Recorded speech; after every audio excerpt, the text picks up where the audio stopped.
On the morning of April 19, 1995, a truck bomb exploded in front of the Alfred P. Murrah Federal Building in Oklahoma City. 168 people dead, many more injured. To this day, it remains the deadliest act of domestic terrorism in United States history. The attack was carried out by anti-government extremists Timothy McVeigh and Terry Nichols. Both were apprehended shortly after the bombing and brought to justice. McVeigh received the death penalty, while Nichols was sentenced to life in prison. Although the case was officially closed after their convictions, serious questions about the bombing continued to linger on decades later. For nearly 30 years, a number of independent investigators, military experts, FBI whistleblowers, government informants, and others have continued to explore the case, claiming there is an intricate conspiracy and a government cover-up. In this video, I'm going to show you why the official story of the Oklahoma City bombing might be a lie and why it may be part of a deeper conspiracy that reaches into the highest echelons of power.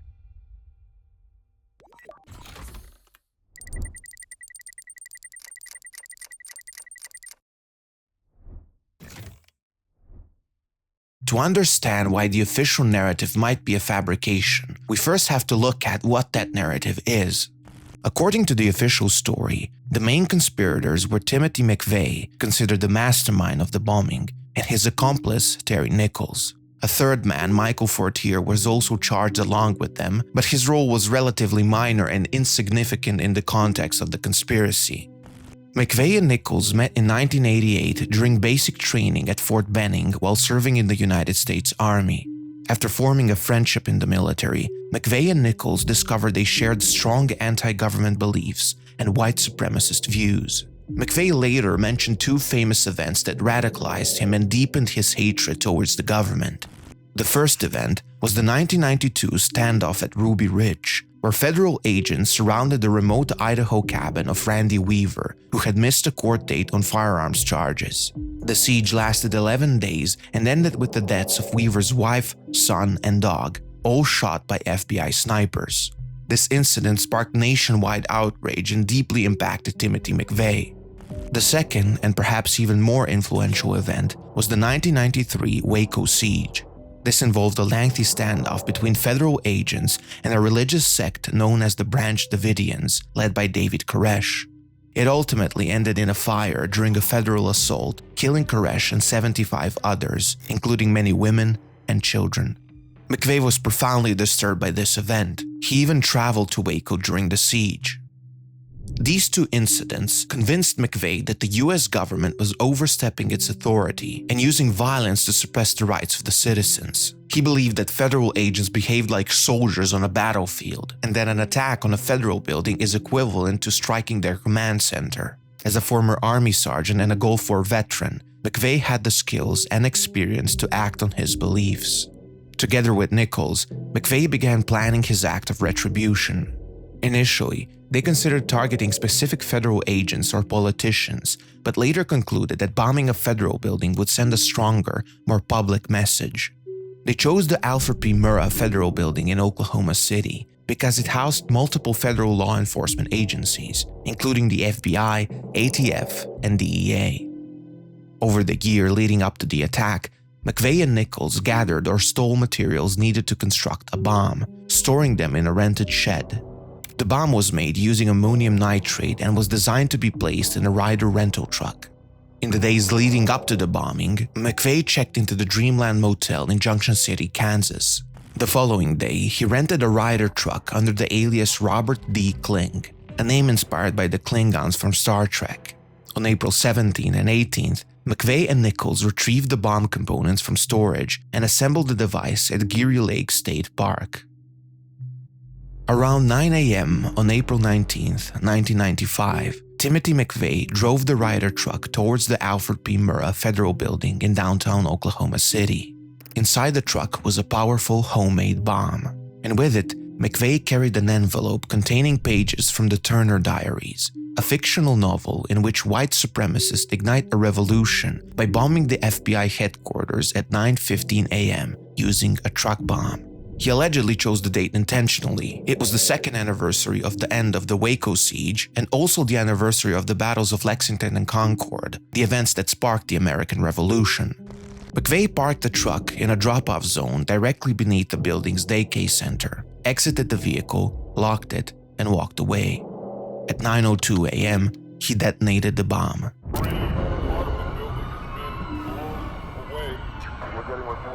The explosion devastated the 9-story federal building. The blast killed 168 people and injured hundreds more. In the immediate aftermath of the event, the FBI considered several possible culprits: international terrorists, drug cartels, and anti-government extremists. But within 19 minutes of the explosion, McVeigh was pulled over by Oklahoma State Trooper Charlie Hanger for driving a yellow 1977 Mercury Marquis without license plates. It's almost unbelievable to think that a man who orchestrated the biggest and probably the most intricate act of domestic terrorism in United States history would be so careless in his escape. I mean, driving a raggedy Mercury Marquis without a license plate. During the traffic stop, the officer discovered McVeigh was carrying a concealed illegal firearm. He was arrested on weapons charges, though at the moment there was no link between him and the bombing. However, in the following days, forensic investigators recovered a vehicle identification number from the wreckage of the Ryder truck. This led them to a rental agency in Junction City, Kansas. There, employees helped FBI create a composite sketch of the man who had rented the truck. The sketch was released to the public. Meanwhile, the staff at the Dreamland Motel recognized that a man matching the composite sketch was staying at their motel under the name Tim McVeigh. When the FBI checked that tip, they realized that Timothy McVeigh was already in custody. This led them to Terry Nichols, who, after realizing he was being pursued, turned himself in. Through one of the largest investigations in American history, the FBI charged both McVeigh and Nichols. McVeigh was convicted on all counts and sentenced to death. Nichols received life in prison without the possibility of parole. For the authorities and for much of the public, the case was closed. That's the version of events most people know, the official story we've been told for years.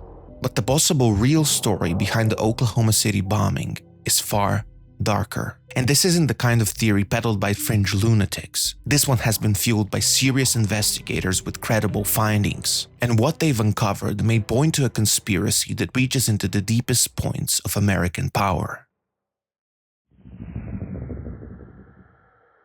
Let's start with something the official narrative conveniently tries to ignore. Shortly after the bombing, federal authorities released not just a sketch of Timothy McVeigh, but also of a second suspect, a man seen with McVeigh on the morning of April 19th. It wasn't Terry Nichols, he didn't match the description, and also he wasn't in Oklahoma City on the day of the bombing. This unidentified individual became known as John Doe No. 2. News coverage at the time was flooded with reports of this second suspect. Who is John Doe No. 2, and where is he? The witnesses say they saw several accomplices, including the infamous John Doe No. 2. Employees at the truck rental business in Kansas also helped with a sketch of a man who they say was with McVeigh, a square-jawed suspect with a tattoo on his left arm. John Doe No. 2 remains at large. He should be considered armed and extremely dangerous. In fact, former FBI Deputy Assistant Director Danny Colson confirmed that at least 24 witnesses interviewed by the FBI reported seeing McVeigh with another man on the morning of the bombing. We know there were 24 people that were interviewed by the FBI that said they saw Mr. McVeigh on April 19th with someone else, and they had no reason to make it up. For example, 2 employees and the owner of Elliott's Body Shop, the location where the Ryder truck was rented, recalled 2 men entering the business. One of them, resembling this John Doe No. 2, had a tattoo on his left arm. The other person introduced himself as Robert D. Kling, the alias that McVeigh supposedly used. But here's the glaring discrepancy. The employees and the owner of Elliott's Body Shop described this Robert D. Kling as someone being 5'10". Timothy McVeigh was 6'3". Now it's fairly easy to misjudge someone's height, but 3 people misjudging a 6'3" man with a 5'10" man, I don't think so. So if we believe the witness accounts, it wasn't McVeigh or Nichols who rented the Ryder truck, but 2 entirely different individuals. Even more troubling is the allegation that surveillance cameras in downtown Oklahoma City recorded the truck parking near the Murrah building prior to the explosion. These tapes reportedly showed that McVeigh was not alone. He was accompanied by John Doe number 2. Some claim that these tapes showed that this unknown John Doe number 2 even detonated the bomb instead of Timothy McVeigh. However, these surveillance recordings were never released to the public. So, despite dozens of witnesses and an alleged surveillance recording of John Doe number 2, the FBI eventually dropped the search for him. They claim it was all a misunderstanding, that the witnesses were confused, that stress played a role in distorting their memories. McVeigh was alone. I mean, if one witness saw him, okay, maybe that's true. 2? Possible. But 24? Come on. Beyond the mystery of John Doe number 2, one of the most persistent questions revolved around the truck bomb itself. In the immediate aftermath of the explosion, law enforcement on the scene reportedly discovered at least 2 larger unexploded bombs inside the Alfred P. Murrah Federal Building. The first bomb that was in the federal building did go off. It did the damage that you see right there. The second explosive was found and diffused. The third explosive that was found, and they are working on right now as we speak, I understand, both the second and third explosives, if you can imagine this, were larger than the first. Justice Department is reporting that a second explosive device has been found. They have found a second explosive device of some kind inside this building. One device was deactivated. Apparently there's another device. In fact, 2 different explosive devices were found in addition to the one that went off. The medical teams downtown are unable to get into the wreckage to retrieve more of the injured because of the presence of other bombs in the area. Additionally, seismographs in the region recorded not one explosion but more of them. And also, many experts found the extent and nature of the blast damage inconsistent with what could be reasonably expected from a single truck bomb parked outside the building. Physicist Samuel T. Cohen, known for his role in developing the neutron bomb, wrote a letter to an Oklahoma legislator stating it would have been absolutely impossible and against the laws of nature for a truck full of fertilizer and fuel oil, no matter how much was used, to bring the building down.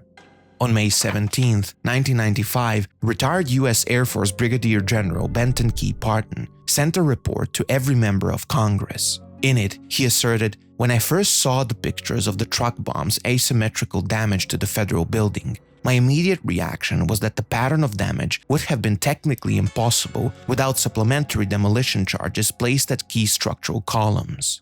Later, in an issue of Strategic Investment newsletter, it was reported that Pentagon analysts appeared to agree with General Parton's conclusions. According to the article, a classified report prepared by 2 independent Pentagon experts has concluded that the destruction of the federal building in Oklahoma City last April was caused by 5 separate bombs. Sources close to this study say Timothy McVeigh did play a role in the bombing, but only peripheral, as a useful idiot. I mean, even to non-experts like me, the evidence raises serious questions. For example, the blast damage appears to radiate outward from within the building rather than inward, as would be expected if the bomb had detonated from a truck parked outside. And then there's this column here, B3, completely destroyed by the bomb, even though it was so far from the blast origin that a truck bomb shouldn't have been able to affect it. Meanwhile, another column at an equal distance was left intact. This discrepancy strongly suggests the presence of additional explosives placed inside the structure. In order to explore the rabbit hole deeper, we have to ask ourselves who Timothy McVeigh actually was. McVeigh wasn't your average typical man. He was a decorated Army sergeant who served in the Gulf War. One of his career goals, and generally goals in life, was to join the U.S. Army Special Forces, specifically the elite Green Berets. After the Gulf War ended, McVeigh and his unit were reportedly assigned to help guard General Norman Schwarzkopf in Saudi Arabia. However, not long after, he was summoned back to the United States to begin the selection process for the Green Berets, his dream assignment. Now, the official story after his return to the United States goes something like this. He tries out for the Green Berets. He fails and suddenly becomes disillusioned by the entire military and wants to leave. He was honorably discharged in 1991. But what if I told you that this story was a complete lie? You see, in 1998, the New York Times published a letter that McVeigh wrote to his sister in October of 1993. In it, he poses a question to his sister that many researchers of this case, including me, have asked. Why would Tim, a non-drinker, highly successful in the army, suddenly come home, start partying hard, and out of nowhere announce that he was disillusioned with special forces and leaving the military altogether? Now we don't have to speculate because in that same letter he provides an answer. Here's what led to my current life. It all started when I arrived at Fort Bragg for Special Forces training. We took a range of tests, intelligence, psychological, aptitude, and more.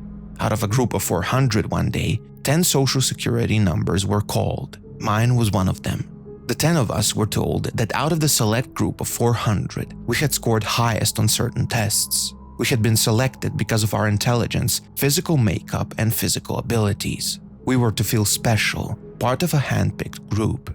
We were all asked to quote-unquote volunteer, talk about peer pressure, to do some work for the government on domestic as well as international front. What I learned next, both from briefings and from the questions and private talks included, we would be helping the CIA fly drugs into the United States to fund many covert operations. And the military consultants were to work hand in hand with civilian police agencies to quiet anyone who was deemed a security risk. In essence, what McVeigh wrote to his sister, one of the closest people to him, is that after the Gulf War he was recruited into a top-secret government black operation working as a drug trafficker and a mercenary for the CIA. Now this claim sounds incredible, and in order to determine whether he was telling the truth or not, we have to ask ourselves, is this even possible? Could elements within the US government be involved in drug smuggling or black operations involving targeted killings? Well, as a matter of fact, in the 1980s and 90s, serious allegations began to surface that the CIA may have been complicit, either directly or indirectly, in drug trafficking operations, particularly those connected to US foreign policy goals during the Cold War. One of the most well-known of these allegations came from the late journalist Gary Webb, whose 1996 investigative series Dark Alliance, published in the San Jose Mercury News, accused the CIA of enabling a drug trafficking network based in California's Bay Area. According to Webb, this network was responsible for funneling large quantities of illegal substances into Los Angeles in the 1980s. Why? Because the drug profits were allegedly being used to fund the Nicaraguan Contras, a rebel group fighting the communist Sandinista government, an objective the CIA strongly supported. Webb's reporting was explosive and widely controversial, yet it wasn't the only instance of such claims. During the Vietnam War, rumors circulated that CIA-backed allies in Southeast Asia were involved in opium trafficking. More recently, in Afghanistan, reports emerged that US officials tolerated opium cultivation by local farmers because it was considered valuable in the fight against the Taliban. So to answer the question, yes, there have been numerous credible allegations over the years that certain rogue factions of the government or intelligence community was involved in drug smuggling. This makes the claims McVeigh made to his sister in those letters at least plausible. But what about McVeigh's claims that he was a government-paid killer? Could the government really be involved in such black operations? Retired Air Force Colonel Fletcher Prouty, who once served as a liaison for the Pentagon, coordinating military support for CIA special operations worldwide, touched on this topic in his 1973 book, The Secret Team. Prouty explained a process known as sheep dipping.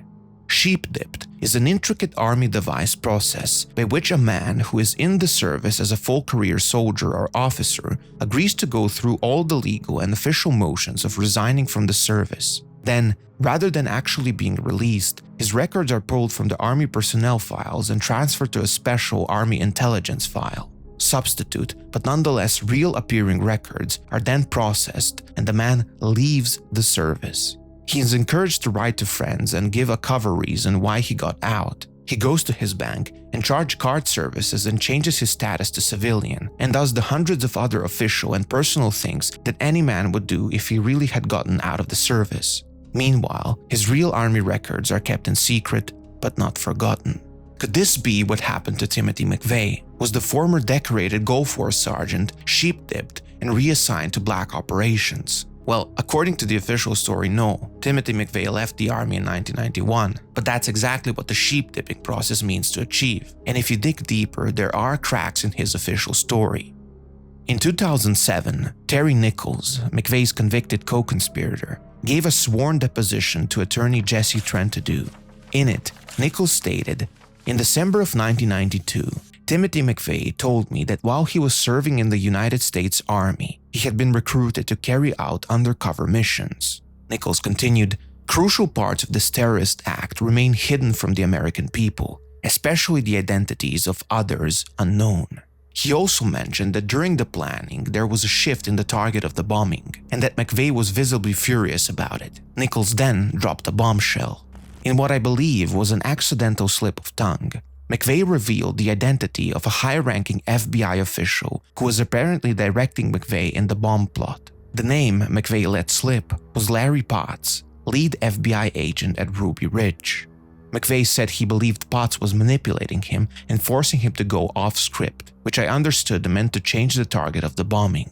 That was the only time that I ever heard McVeigh refer to Larry Potts in that context. Besides Nichols, David Paul Hammer, a fellow death row inmate who spent time with McVeigh, later claimed, McVeigh told me and another inmate here that he was actually an agent working for a guy he called the Major. Allegedly met this man when he reported to for special trainings duty. According to McVeigh, this association went on for several years, from 1992 throughout the days of the bombing of the Murrah building on April 19, 1995. If these claims were true, they suggest that McVeigh never left the service but was in fact sheep-dipped. One of the most bizarre pieces of evidence supporting this theory came from filmmaker Bill Bean. In August of 1993, while filming at Camp Grafton, a National Guard training center specializing in explosives and demolitions, Bean recorded a man in uniform who bore a striking resemblance to McVeigh. Later after the bombing, Bean sent the footage to Professor Michael Blumgreen at the University of Utah. Blumgreen conducted a voice comparison analysis between the man in the footage and McVeigh's voice from the 60 Minutes interview. It was an 86% match. So was Timothy McVeigh a covert black operative all along? The puzzle pieces start to come together when you look at who McVeigh was associating with prior to the bombing, and this is where the story gets truly bizarre. In the years leading up to the Oklahoma City bombing, Timothy McVeigh's social circle seemed to orbit around a little-known place called Elham City. Elham City is a private, heavily secluded community in Oklahoma. Founded in the 1970s by a preacher named Robert Mylar, it's not your average religious commune. It became a haven for radical white supremacists and far-right extremists. In 1994, a woman named Carol Hove was recruited by the ATF to become a confidential informant inside Elham City. While embedded in the community, Hove overheard multiple members, some in leadership positions, discussing plans to attack federal buildings, including potential targets in Tulsa and Oklahoma City. I gave them warnings, targets, specific targets, addresses of targets, names of targets. I know too many people that were talking about that building, talking about Oklahoma City, talking about doing something on that date using a truck bomb. Among those allegedly advocating for such violent actions was a man named Andreas Strassmeyer, Elham City's head of security. According to Hove, she not only heard him talk about attacking federal buildings, but saw him in the company of Timothy McVeigh during her time at the compound. Even more chilling, Jane Graham, the witness and survivor of the Oklahoma City bombing, later said she saw a man matching Strassmeyer in the Murrah building's garage just days before the bombing. She claimed he was looking at blueprints and carried what seemed to be C4 explosives and detonators. So, who exactly is this Andreas Strassmeyer? On paper, he was a former lieutenant in the German army and the son of Gunther Strassmeyer, who served as chief of staff to German Chancellor Helmut Kohl. Around the end of the 80s and beginning of 90s, Andreas moved to the United States and eventually made his way to Elham City, where he quickly elevated to the role of head of security, thanks in part to his military background. But the deeper you dig, the more suspicious things get. Strassmeyer had all the red flags of a secret intelligence operative. During the bombing investigation, reports surfaced that he wasn't some white supremacist loon, but a covert government asset. Suspicion intensified when Strassmeyer was found entering a federal building in Texas after hours with a key code. If he had such access to one federal building, could he have the same access to the Murrah building which was blown up? Adding fuel to the fire, just days before the bombing, McVeigh placed a call to Elham City asking to speak with his friend Andy the German, believed to be Strassmeyer. And then comes the strangest part of all. Despite many red flags about him, Strassmeyer was never brought in for questioning. Instead, he fled the United States, reportedly with the help of Dave Holloway, a former CIA pilot.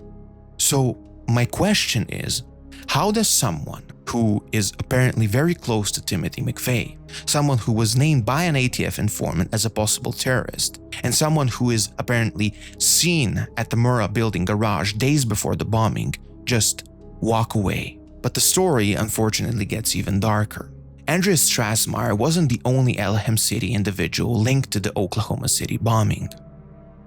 Between 1994 and 1996, a small group of white nationalist extremists committed a spree of 22 bank robberies across the Midwest. They became known as the Midwest Bank Robbers or the Midwest Bandits. Multiple members of this crew had ties to Elham City, some reportedly very close with Strassmeyer. In 2007, Peter Kevin Langan, one of the Midwest Bandits and a former Secret Service informant, gave a sworn statement that pointed directly to a connection between the Midwest crew and the Oklahoma City bombing. According to Langan, fellow robber Richard Guthrie had told another associate that the mysterious John Doe No. 2 was actually a fellow bandit named Kevin McCarthy. McCarthy himself reportedly confessed to Langan that he and others had legal liabilities connected to the bombing. Now, Richard Guthrie himself was found dead in his jail cell from an apparent suicide. His death came just one day before he was scheduled to give a detailed media interview, and days before he was set to testify in a federal court case. To further the suspicion, another Midwest bandit, Mark Thomas, reportedly wanted to testify about Kevin McCarthy's role in the bombing. But just as he was preparing to speak, Thomas was suddenly indicted by federal prosecutors, effectively silencing him. So, what happened to this Kevin McCarthy, the supposed accomplice of Timothy McVeigh's? Well, despite being named in a sworn testimony as the possible John Doe No. 2, he was never questioned about his connection to the bombing, at least to the public's knowledge. In fact, McCarthy was facing 105 years of mandatory prison because of some bank robbery charges. But after cutting a deal with federal prosecutors, perhaps to keep him quiet, he walked away with 5 years. So the mosaic is starting to shape. You have Timothy McVeigh, who is increasingly looking less like a lone wolf white supremacist and more like a government operative. You have Terry Nichols' sworn deposition suggesting direct federal involvement. You have Andreas Strassmeyer, the German-born head of security at Elham City, who has possible intelligence connections. And then you also have these Midwestern bandits linked to Elham City and possibly McVeigh himself. But the question remains, why would some rogue faction of the government facilitate or even orchestrate the bombing of a federal building? Well, years after the Oklahoma City bombing, a group of tenacious investigators managed to obtain the classified documents through the Freedom of Information Act requests. What they found was a covert FBI program called PATCON, short for Patriot Conspiracy. PATCON was an operation aimed at infiltrating the right-wing militia, the very same ideological circles Timothy McVeigh was spending his time with. The agenda was to infiltrate and incite the militia movement, the right-wing Christian movement, to violence, so that the Department of Justice could crush them. He said that Ruby Ridge was a PATCON operation. He said that Waco was a PATCON operation. He believed that Oklahoma City was, but he wasn't involved in it. But he did say that other members of the PATCON group were involved in Oklahoma City. Could it be that some rogue faction of the government staged an attack on a federal building in order to pin it on the right-wing militia, using the outrage to justify the crackdown on anti-government dissidents? I mean, sounds outrageous until you start adding up the strange details. Take Project Diplomat, for example. This was an ATF initiative in the early 1990s, a nationwide training program to help agents study truck bomb blast patterns and measure their effects on buildings and infrastructure. And then there's the photograph. In 1997, a picture surfaced showing a Ryder truck, just like the one used in the bombing, parked at Camp Gruber, an Oklahoma military training center. The photo was allegedly taken in early April 1995, mere weeks before the bombing. The photo was confirmed to be authentic. Even more bizarre, on the day of the bombing, witnesses suggest that ATF agents were absent from their offices, allegedly due to a tip-off. Meanwhile, 2 elite Air Force bomb squad specialists were flown from Kirtland Air Force Base in New Mexico to Oklahoma City just days before the bombing. Their orders were to check into a motel and wait for FBI instructions. No explanation was given. So could this be the real reason behind the Oklahoma City bombing? I mean, a PATCON operation in order to discredit the right-wing militias and those concerned about government outreach. Check. Using the attack on a government building to garner support for the ATF and FBI in the wake of the disastrous Ruby Ridge and Waco siege. Another check. Imposing a strict Anti-Terrorism Effective Death Penalty Act of 1996 as a result of the bombing. Also check. Wow, that's 3 for 3. And this, by the way, all came from pulling the Timothy McVeigh thread. But if you keep pulling other threads, you get into the same high strangeness. Let's talk about Terry Nichols for a moment, McVeigh's accomplice. According to a U.S. House Oversight Committee report, Nichols was also allegedly in touch with extremists, but with an international address. In late 1994, just 3 months before the bombing, Nichols was in Cebu City, Philippines, at the same time as Ramzi Youssef, the mastermind of the 1993 World Trade Center bombing, which, incidentally, also involved the Ryder truck bomb. Furthermore, Nichols, who was married to a Filipino woman, allegedly spent significant time in the Philippines with his wife's friend and her boyfriend named Khan. Some believe this Khan was actually Wally Khan, a close associate of Ramzi Youssef and a trainer for terrorists in the Philippines. I mean, is it circumstantial? Yes, but damn compelling. And then there's the darkest thread of them all. Some theorists allege that the bombing conveniently destroyed a number of documents that were incriminating and problematic to the Clinton administration.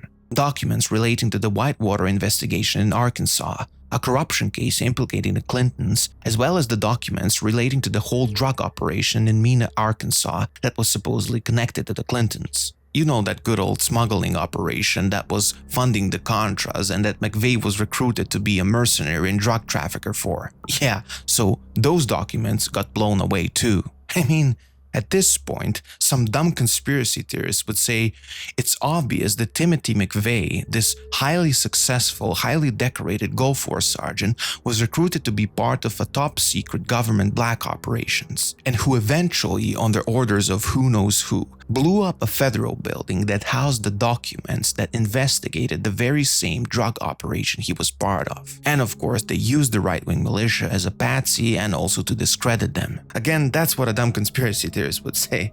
I'm not a dumb conspiracy theorist. However, what I do know is that many people who have spent time uncovering the truth about the Oklahoma City bombing ended up dead. Take Terrence Yeakey, for instance, a decorated Oklahoma City police officer and an Army veteran. Yeakey was one of the first responders to the Murrah building and saved multiple lives that day. But afterward, he became deeply suspicious of the official narrative. He claimed he saw unauthorized individuals at the site immediately after the blast and began conducting his own investigation. According to friends and family, Yeakey said he was being followed, intimidated, and his phone was being tapped. He reportedly compiled a trove of evidence he was preparing to deliver to the public, but he never made it. A year after the bombing, Yeakey was found dead in a remote field. His wrists and neck had been slashed, he had sustained multiple blunt force injuries, and finally he was shot in the head. And guess what? It was ruled as self-inflicted. His death was just one of several that followed the Oklahoma City bombing. As for those of you thinking, yeah, this all seems plausible, but why would McVeigh do this? Why would he sacrifice himself like that? Well, that's a fair question and one that has an answer for. He he told us many times he would vacillate on this issue from time to time, but his main theme was that he was not going to be executed, that the major was going to have someone infiltrate the execution team, and that he would be given drugs that would feign the appearance of death, and he says the CIA and other people use these drugs, and that they would be taken out, and he would be brought, given some type of medication that would counteract the other, and that he would be rewarded for serving his country. And it sounds a little bit far-fetched, but I talked to several people who witnessed the execution, including Janie Coverdale. She doesn't know one way or another whether Tim was executed. He was covered up from toe to neck, and he couldn't see any type of IV lines or anything running into his veins. And so she clearly says that she doesn't know if he was executed or not. The case of the Oklahoma City bombing is without a doubt one of high strangeness. I don't consider myself a full-blown conspiracy theorist. In fact, I reject a lot of the wild claims made around the internet. I'm not a guy who sees something bizarre and suspicious and immediately thinks there's some alien cabal behind it. I think every story, every case should be looked at individually, and only if there is real evidence we should start connecting the dots. But the Oklahoma City bombing case, this one got me stuck in a kind of limbo. There's just too many unanswered questions, too many plot holes in the official story. It's clouded in confusion, secrecy, and contradictions. Do I believe the official story? No, I don't. Do I have an answer to what actually happened? I don't either. But what my goal was with this video is to give you a comprehensive look into one of the strangest and darkest rabbit holes in modern American history, one that deserves more scrutiny and one that shouldn't be forgotten.